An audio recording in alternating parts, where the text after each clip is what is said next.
Welcome back, everybody. Holla Family Podcast. You got us again for another week. Appreciate everybody tuning in, getting a little bit of a following rolling now after the last couple of months of running this podcast. So definitely appreciate all the fans.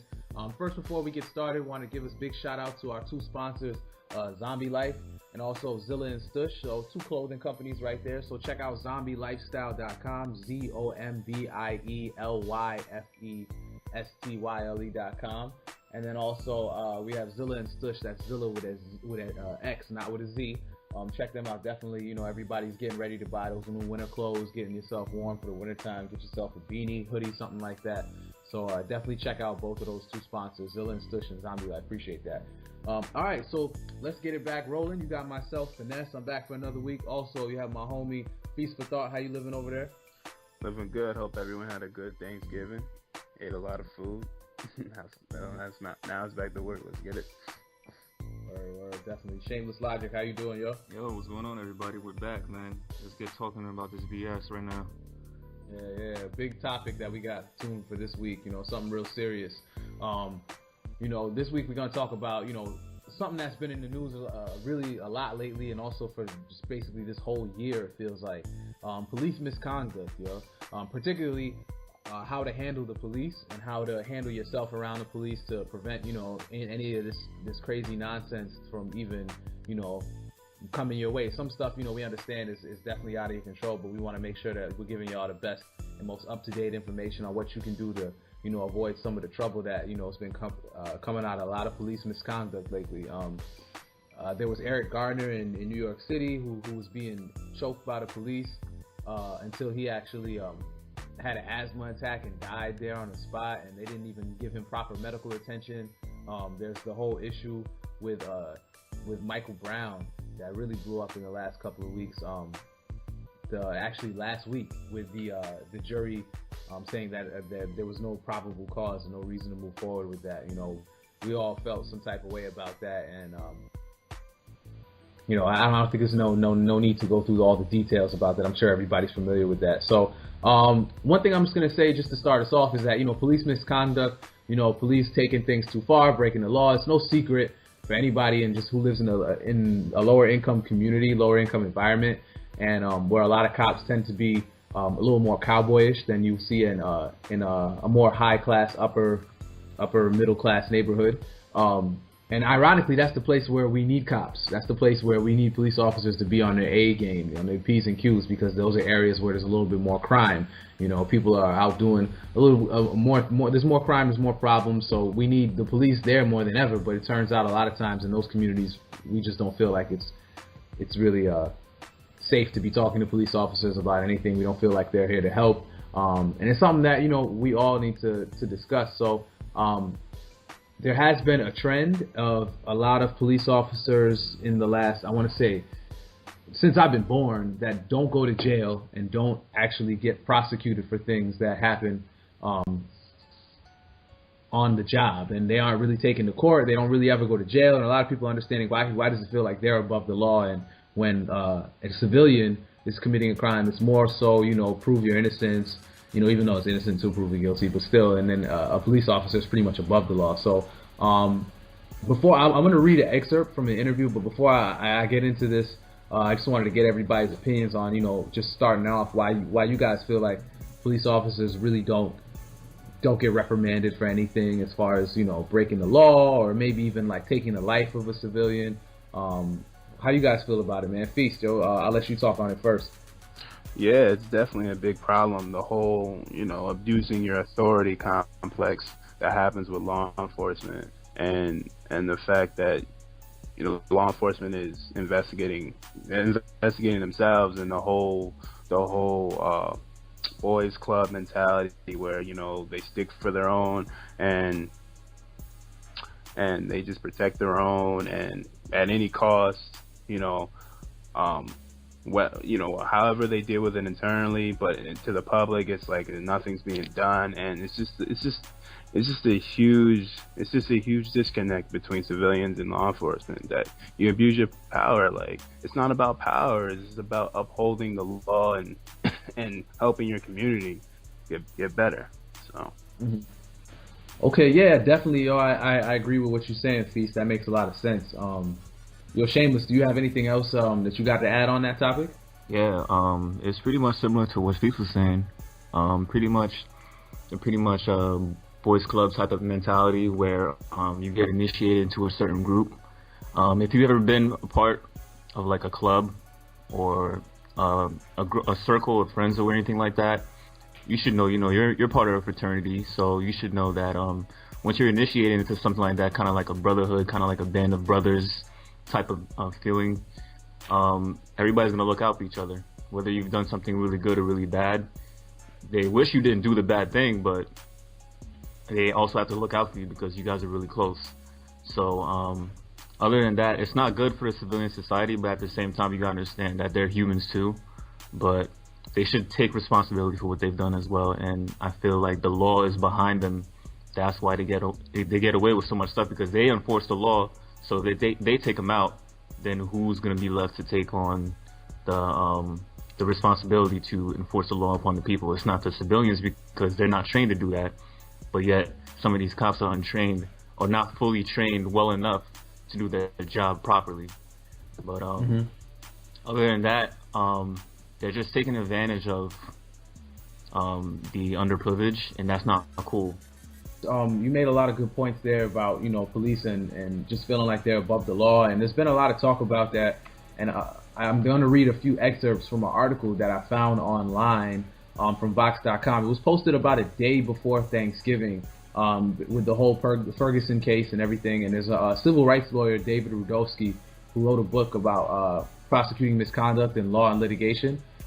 He just talks about experts being an expert in America, about how when police are prosecuted, nothing really comes out of it. And the interviewer really asked him some good questions, and he gave some good explanations that I wanted to share with everybody. So the first thing he said is that if the police or if somebody's been criminally assaulted by a police officer, unless we've got a very clear video of what happened, it's pretty much the officer's word against yours. And if it ends up a situation where the person's been killed, you don't have their word at all. So you're just going off of, two people's opinions or two people's stories about what happened. And also, and then what you need actually on top of that is forensics or maybe a witness statement or something to help clear things up. But overall, when it is your word against the police officers, there's just a tendency to believe that an officer is telling the truth over a civilian, or even just overall credibility right there.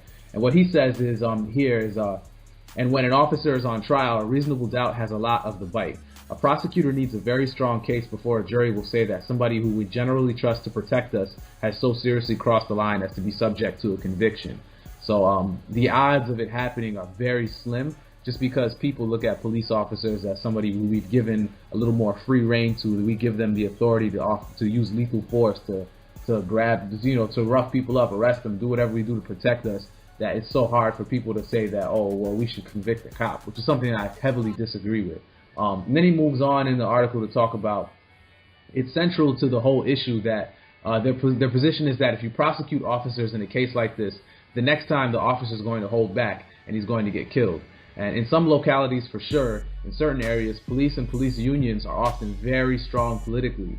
And to get on the wrong side of the police is usually not a very good political move. So that may deter some prosecutions as well. So that's from the political side of things. And then also, he talks about just the internal politics between lawyers and police officers. And he says it's not easy for a federal prosecutor to make that decision. They also rely on local police for some of their investigations, and the burden of proof in federal prosecutions of police is even higher than the state level. So that means you have to even, if Eric Holder were to take Darren Wilson to trial, he would probably need even more proof than he would at the state level with the St. Louis judicial system. So that's even more insane. And lastly, he talks a little bit about what needs to happen for us to get change. And he mentions that if prosecutors in the federal government took this more seriously and invested the time and resources that they do in other types of investigations, there would be more cases that would be properly charged and get convictions.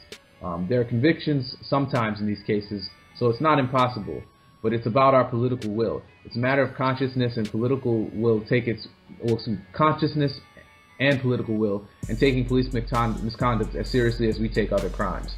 So basically, he's saying if the people demand it, then we can definitely get some change and some legislation to help us out in keeping police a little bit more accountable for their jobs and any misconduct that might happen while they're on the job. All right, so let's take this more to a personal level, guys.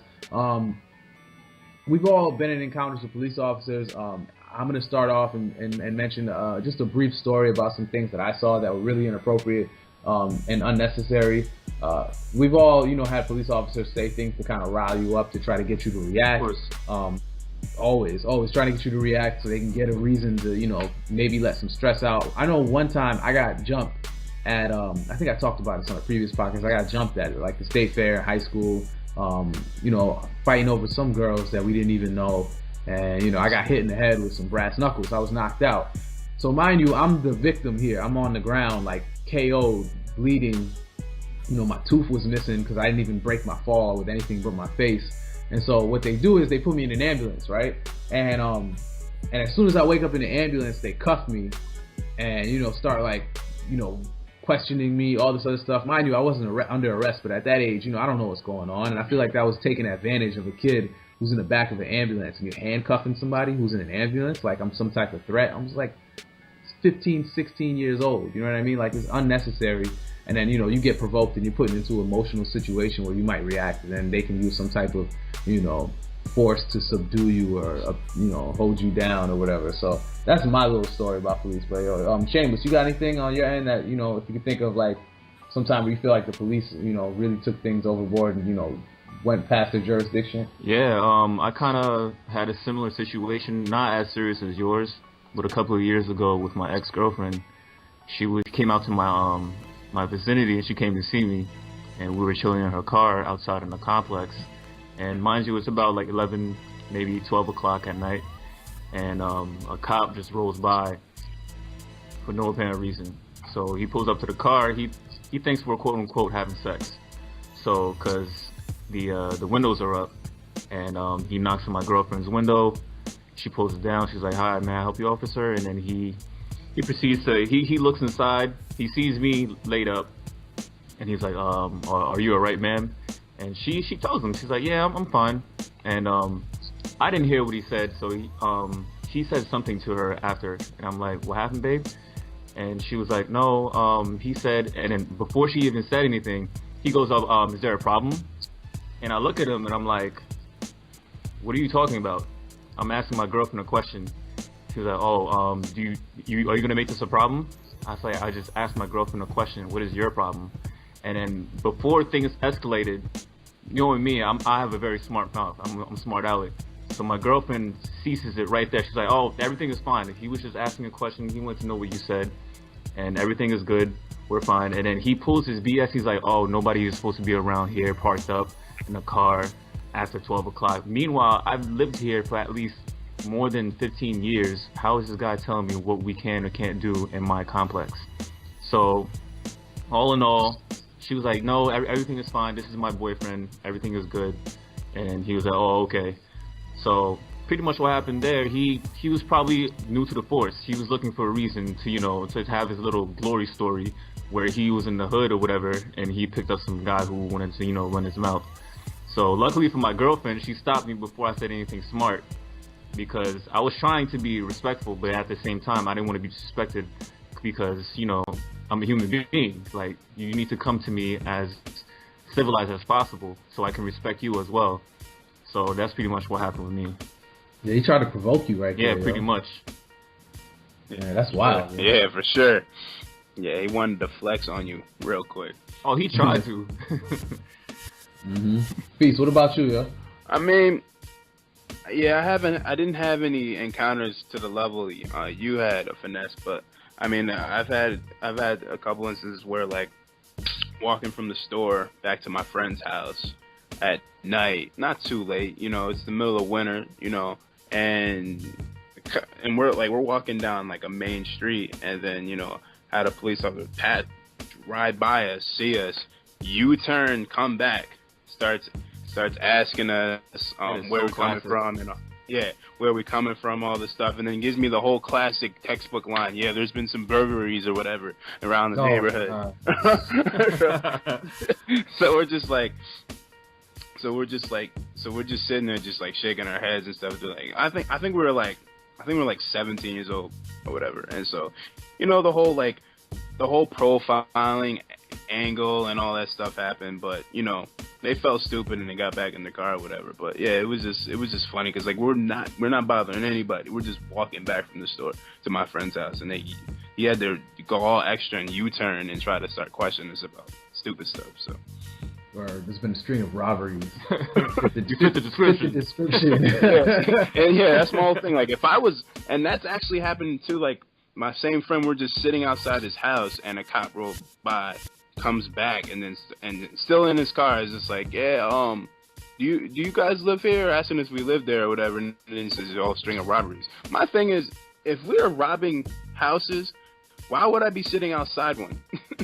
I don't. Drinking a Kool-Aid, right? Yeah, like why would I be chilling outside a house if I'm robbing houses?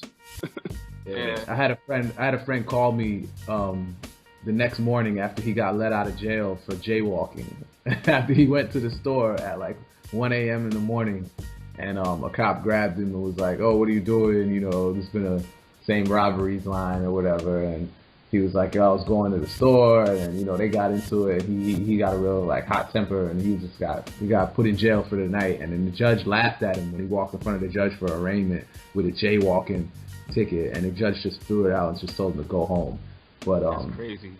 Yeah, he called me the next morning. I was on my way to work. He told me, he's like, man, I just got out of jail. I was like, for what? He was like, jaywalking. I was like, wow, insane, man. And I know the neighborhood he lives in is not very friendly to people who look a little different. So all right, cool. So personal stories aside, I guess we'll probably chime in with a few more as we keep recording. But traffic stops, getting pulled over by the police. What's the best advice we can give all our listeners out there to keeping yourself out of trouble? Not getting in a situation where it's you versus the police officer. Even if you get pulled over for no reason, you're not speeding, you're not breaking no laws, you just getting some cop is trying to get you to react. Any advice you can give there, Feast? Yeah, don't be inflammatory. That's the worst thing you can do. Your battle's in the courtroom, not with the cop. When it's his word against yours. So if you have any grievances, yes. That's why we have attorney generals. That's why people file complaints. That's why you can get badge numbers. Your battle isn't with the cop on the road. It's in the courtroom. That's when you get your day. Use it to your advantage. Don't get emotional. Mm-hmm. Yeah. Shameless. Anything on your end? Pretty much. Don't give him probable cause. Control yourself. Just like he said, don't get too emotional.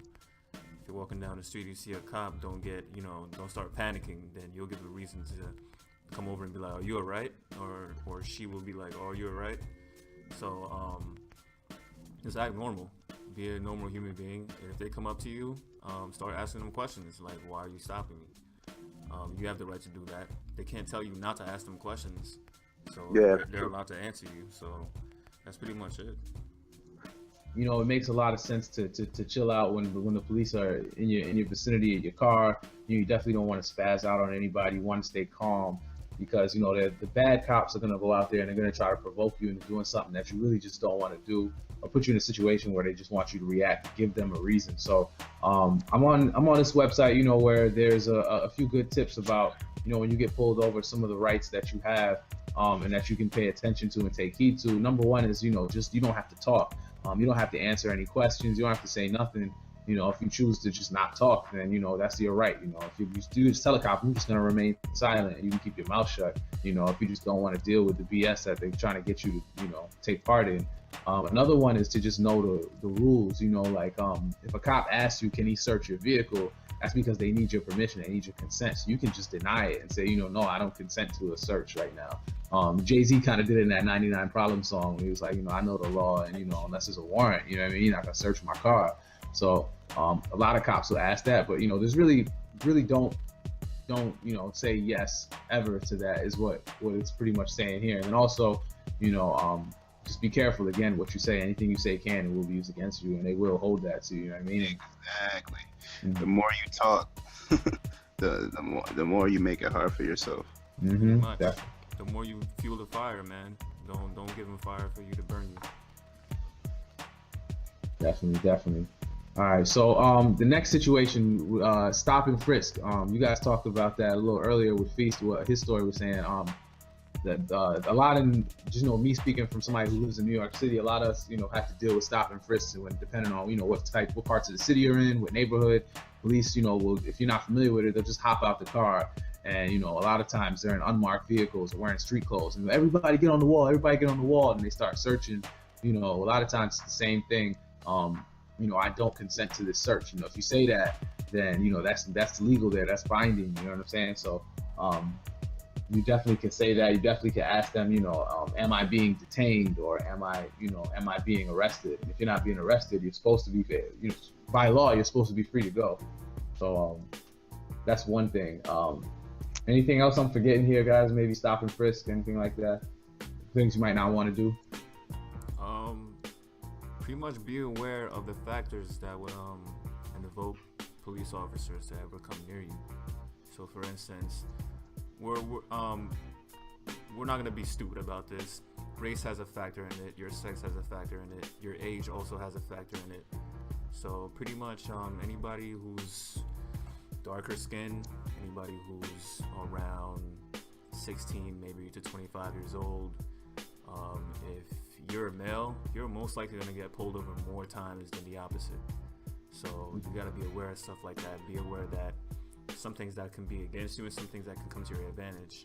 For instance, if you're a female and you get pulled over by a cop, you're more than likely to get a bypass or not even get a ticket. But if you're a male, whether or not the cop is a female or male, they'll be all up on you because the justice system is right behind them. Same thing for black males. They're more likely to be stopped by cops because most black males are in the underprivileged areas. And, teenagers and young adults, they're most likely to do really stupid things. So cops will go after them because they're always drinking all the time, but they're doing drugs. So you gotta be aware of stuff like that and educate yourself and let you know that, maybe I do have something against me. I should read up on what I should do in certain cases, certain things happen, and have a backup. Mm-hmm. Have you ever been brought in or anything like that, or actually cuffed and brought into the station? And if so, Yep. You already know what happened, man. Come on. Yeah, I hear you. I'm just saying, what's your advice, just from that experience? It's just if it gets to that point where you get, actually put in the back of the car and they drive you to the station, what can you do, Pretty much, if you get cuffed up, act like you don't know nothing, man. Just pretty much. In my case, I didn't do anything wrong because they were just looking for a reason. They were looking for something to do that night, and it just happened to come upon me and my friends. And then, this guy was grabbing on my arm, and I'm like, why are you grabbing my arm? And all of a sudden, once I said that, then all of a sudden, oh, we got a winner over here. And then both of them come out of nowhere, and they jump over me and cuff me. And all my boys like, yo, man, just chill. Yo, just chill. Yeah, so, by that point, you're spazzing. Get your hands off of me. Yeah, nah, I'm like, are you serious right now? Yo, what's poppin'? So, at the end of it, I'm in the back of the vehicle. I'm like, why are you guys arresting me? So, they have nothing to say to me. Oh, you shut the fuck up back there, yada, yada, yada. At the end of it, when the dude is asking me what happened, and I'm like, I don't know. They just arrested me for no reason. And the dude that was writing up the statement in the police department, he was asking me for all my stats and stuff. He was like, so what's your highest level of education? I'm like, I have a bachelor's. And he's like, you have a bachelor's? And I'm like, yeah. He's like, and he just shook his head. He was like, oh my gosh. So all in all, man, when you're in a situation like that, if you did nothing wrong, just be quiet. Just wait. Just bide your time. Don't let them provoke you to do anything, man. Because if you know well that you have no consequences upon you, then you're pretty much in the right, and you're gonna be reprimanded for that. So that's pretty much what I gotta say. Because when they cuff you, you're pretty much looking the wrong. So when you start hesitating and you start battling them, it gives them more of a right to do whatever they have to do to refrain you and bring you to the station. So when that happens, just let things slide, and then just let things run their course. And once people see that you're cool-headed and there's nothing really wrong with you, they'll just let you go. Like your friend who got stopped for jaywalking. Yes, your Feast. Anything else you got to add about that? Like anytime you were brought into the station and then you had to figure out what to do. No, I wasn't. It never got to that point to actually been brought into the station. Of course, here and there, like the little idle threats. You want to go to jail tonight? Whatever. you want to get tough, whatever. But all in all, it hasn't gotten to that point. I mean, that night when I got stopped by when I was with my friend walking, we got stopped by the cop. Like, he went through our bag, like we had a plastic bag. He went through the bag and just trying to see what we bought, but we didn't necessarily get frisked for it. But that was about it. But even that's illegal right there. Yeah, but as a young kid, you don't know better. No, you don't. My experience, I had a couple experiences, not being brought to the station. I only brought to the station like a couple of times, but just talking to a lawyer after, I had got into some trouble, and he was telling me, he was like, regardless if you've done anything, not done anything, whatever, as soon as a cop brings you in and you're being officially arrested, then, just don't talk. Don't even talk. He was like, even if your boss, this was the example he used. He was like, your boss walks in on you sleeping with your secretary on top of your desk, and you're breaking some type of law or whatever the case is. And the boss, he's like, just don't even say a word to your boss. Don't say anything to anybody until you talk to a lawyer, because once there's a confession, it's pretty much like there's nothing that a lawyer can do for you because you've already confessed to it. Police will definitely try to question you too without a lawyer present until you lawyer up and ask for one. If you haven't done anything though, there's also where you're just being questioned. And a lot of times what police do is they'll bring you in for questioning and have you thinking like you're, arrested, they'll cuff you, whatever the case is, but you're really just being brought in for questioning. And when you're being brought in for questioning, you don't have to stay there. Like, you're free to go at any point you wish. You just have to ask them, like, am I under arrest? And if they say no, then it's like, all right, then you don't have any reason to hold me. Like, am I free to go? And they have to say yes and let you go. If not, then you say, I want to talk to a lawyer, and they have to exit the room immediately. So, that's definitely a smart thing to do. Like, being quiet is the number one thing that would save everybody. Like, just don't talk. It's golden. Don't talk. Yeah, for sure. Because, just like what Finesse was saying, like, if they ask you in for questioning and you don't have to be there, and you ask if you're free to go and they let you go. Let them go to the judge and get up a warrant. They'll arrest you and then question you, and he keep you there. You know what I'm saying? Yeah, and even if you're arrested, you don't have to answer questions. Like, you never, even if you committed the crime or you're under arrest for something that you didn't do, you don't have to answer questions ever. Like, you watch First 48, none of them dudes on First 48 ever say, I want to talk to a lawyer. Nobody ever wants to talk to a lawyer. They all just start, playing the whole back and forth game, and then, the police are just trying to get as much information as possible before, somebody lawyers up. And especially if a cop starts acting crazy in the street and you start, beefing with him and arguing, and then it's like, I feared for my safety, so, I was probably cause, he assaulted me, because assault can be verbal, it doesn't have to be physical. So you definitely get cuffed and brought into that. So stay quiet, number one, stay quiet. Because you gotta remember, they're trying to build a case. It's all about, you need to prove that I did something wrong. That's what the game is. I'm trying to prove that you did something wrong, so don't give them ammo to prove that you did something wrong.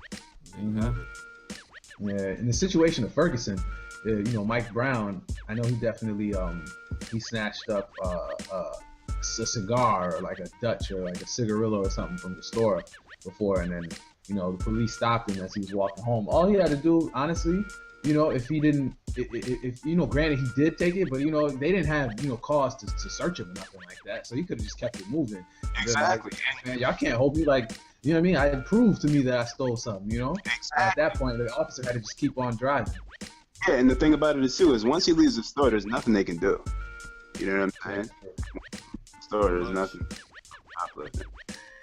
Yeah, there's nothing you can do. Yeah, that's true. That's why they always try to stop you at the doorway before you get out the store. They can't chase you through the parking lot or anything like that legally. Yeah, and once he's out the door, it's over. You're done. It's over. Yeah, they're not even allowed to search you unless they ask you first. Yeah, exactly. Unless you get them permission to search you, they can't search you. Nope. I don't care.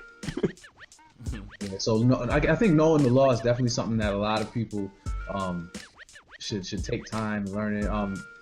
Probably I would definitely say the internet is the first resource. Google is definitely a place where you can get some quick information about how to prevent the police from taking things a little too far. You got to know what their boundaries are so you can use that in your favor to protect yourself. You're not really trying to play lawyer and tell the police how to do their job, because that'll probably piss them off too.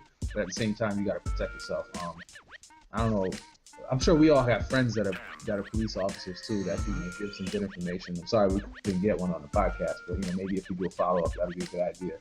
Yeah, man. I mean, it goes to show that even though you'll know some people who are in that situation.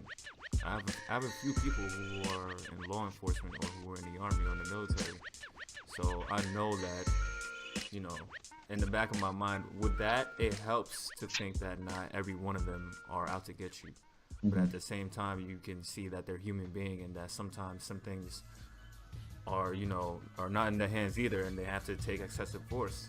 So you have to understand that you have to draw the line between someone who's trying to get you in trouble and someone who's trying to do their job. Majority of the time, if you're in a situation where someone's not doing their job, you can realize it because they'll agitate you. But when somebody is just following protocol, it's gonna be hard on the both of you, and at a certain point somebody's gonna give up. So just people got to realize that the policemen, the policewomen out there, they have a job to do. Their lives are on the line too, but at the same time, so are the civilians that they're trying to protect. So it's kind of a double-edged sword, I'd say. But yeah, if you're a woman and you're getting pulled over by a police officer and it's a strange, secluded area, Sleepy Hollow, no buildings, no gas stations, and it's just you and the strange cop car behind you, and you're not breaking any laws, you feel kind of paranoid, you don't want the police officer to be a creep or anything like that. They say the best thing to do is just keep driving, call 911. Tell them, oh, I'm being followed by a strange car, and I'm scared to pull over, or whatever the case is.